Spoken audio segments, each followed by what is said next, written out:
प्रिय साथियों, जैसा कि आप सभी जानते हैं कि ये जो दीपदान आंदोलन है, इसकी जो विचारधाराएं हैं, इस विचारधारा में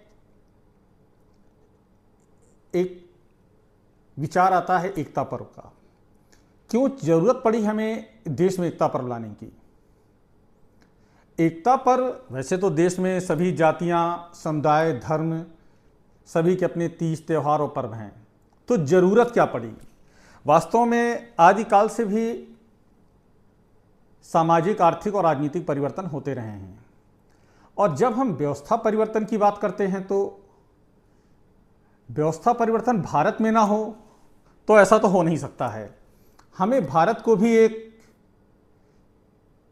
शक्तिशाली राष्ट्र बनाना है, भारत को भी एक सूत्र में पिरोना है।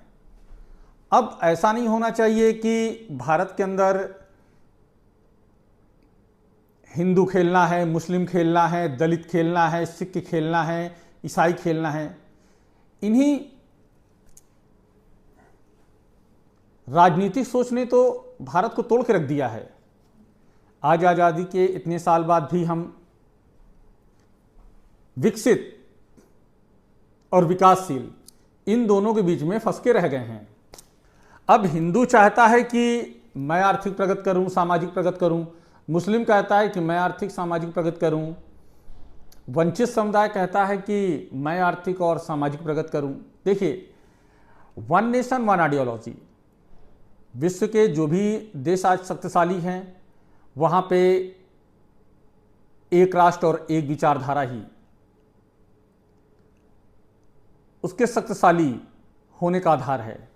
तो हम देश में जो भी हमारे तीज त्यौहार है वो किसी भी जात और समुदाय के हैं, मैं उनका सम्मान करता हूं, पर जब भारत में एकता और अखंडता की बात आती है तो हमारे पास ऐसा कोई भी त्यौहार नहीं है कि हम ये कह सकें कि हिंदू, मुस्लिम, सिख, ईसाई आपस में भाई भाई। तो एकता पर्व मनाने की इसीलिए जरूरत पड़ी।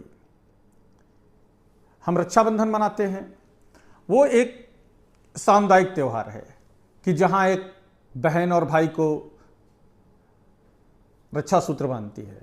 वैसे तो इसकी आलोचना और विवेचना करने का अधिकार मुझे नहीं होता है, पर हाँ, ये जरूरी है आपकी जानकारी के लिए, एक ही मां की कोख से पैदा हुए भाई बहन वो तो जन्मजात रक्षा सूत्र में बंधे होते हैं।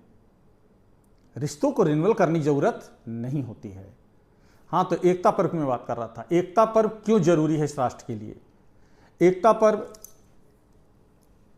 वो किसी भी जात धर्म का व्यक्ति हो, किसी भी जात धर्म का व्यक्ति हो, एक दूसरे को रक्षा सूत्र बांधिए। रक्षा सूत्र बांधकर, देखिए इसमें हिंदू मुस्लिम वाली बात नहीं है, मैंने कहा ना, किसी भी जाति, धर्म और क्षेत्र का व्यक्ति हो, एक दूसरे को रक्षा सूत्र बांधिए। बांधकर एक दूसरे की रोजी रोटी और बेटी की रक्षा का संकल्प लेना है, तभी तो एक भारत बनेगा, एक सशक्त राष्ट्र बनेगा। यही एकता पर्व। और मैं आप सभी से अनुरोध करूंगा कि एक भारत और एक विचारधारा के साथ रहें, जिससे हमारा भी देश शैक्षिक, आर्थिक और वैज्ञानिक रूप से मजबूत और सशक्त बन सके। धन्यवाद।